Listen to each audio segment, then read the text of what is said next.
I was just out in the sun and now I look kinda red, but whatever. Anyway, I was just watching a video by Karsten Runquist the other day about recent movies from the last decade that he thinks will be considered classics one day. And I didn't necessarily agree with a lot of his takes, which is of course fine, but it did make me want to make my own list of potential future classics, because I just figured that would make for a fun video. But that of course led me to the question, what is a classic? What makes a classic, and not just another movie that no one will remember in 30 years or so?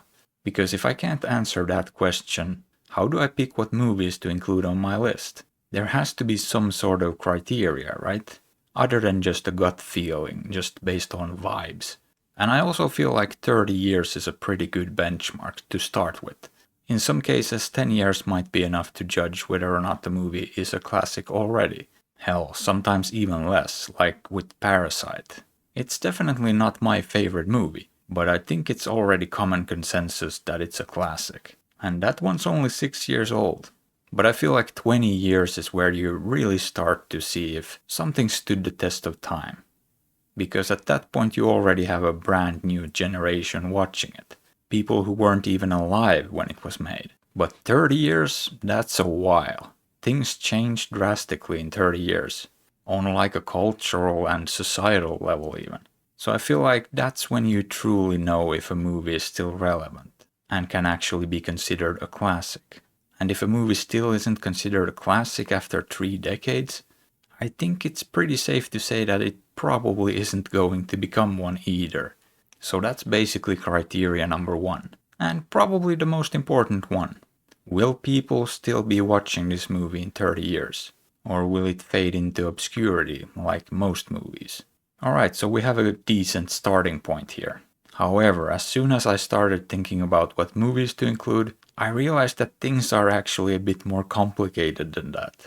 Because 2 classics can be very different from each other. I mean, The Seventh Seal by Ingmar Bergman is a certified classic, as is Ikiru by Akira Kurosawa, right?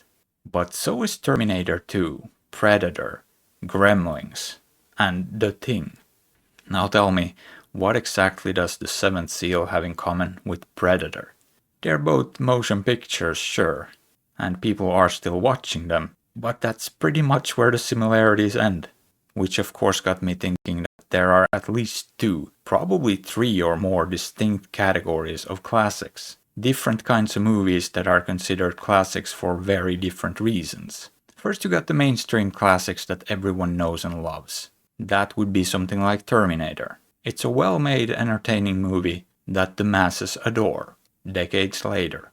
But then you also have the film nerd cinephile classics, which can range from obscure foreign films most people have probably never even heard of, like Flowers by John Garanjo and Jose Marie Guenaga, to stuff like The Witch by Robert Eggers, which is pretty damn mainstream, but not exactly a massive blockbuster, or a household name your mom knows. But then you also have a bunch of weird movies that don't really fit into either category very well, which are of course the cult classics of the world.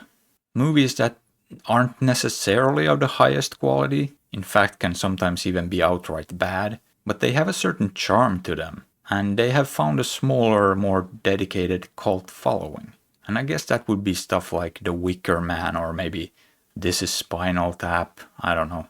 And to make things even more complicated, plenty of these movies blur the lines too, like Donnie Darko, which I would call a cult classic because it's kind of a weird niche movie, but it's also undeniably well made.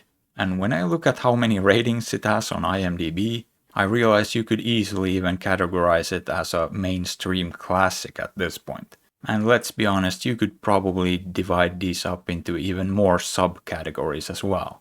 The sky's the limit, really. But I just feel like with 3 separate categories, you could get a good, diverse sampling of films, if you wanted to make a comprehensive list of potential future classics. So that's exactly what I did. I made an Excel sheet and started going through every movie I'd seen from the last 10 years.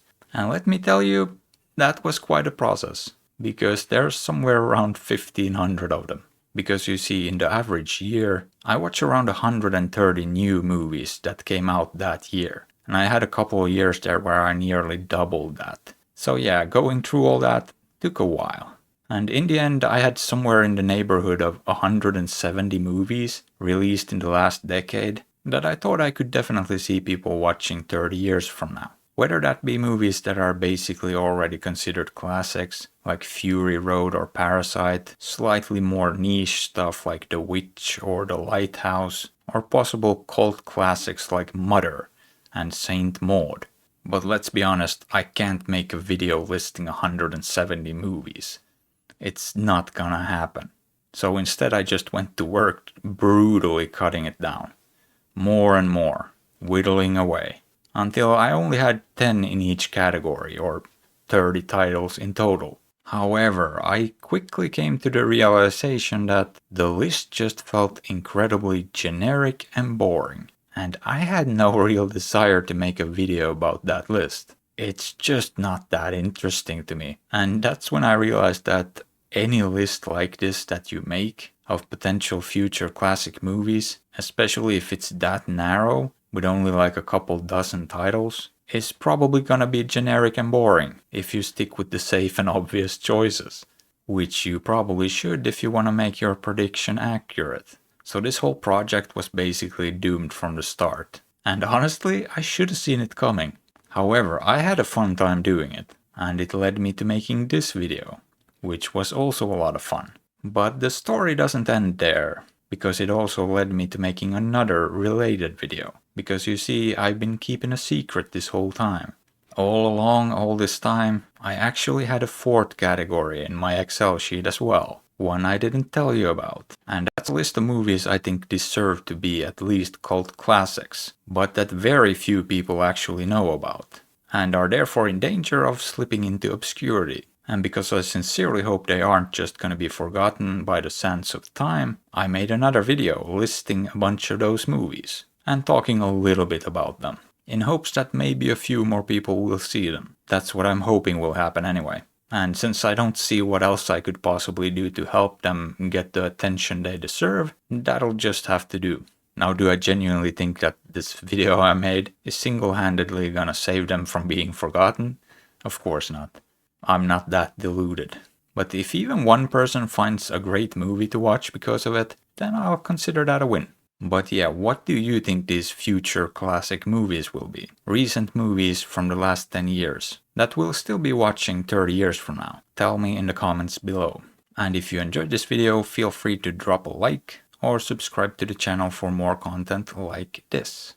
But yeah, I think that's about it for today, and see you next time.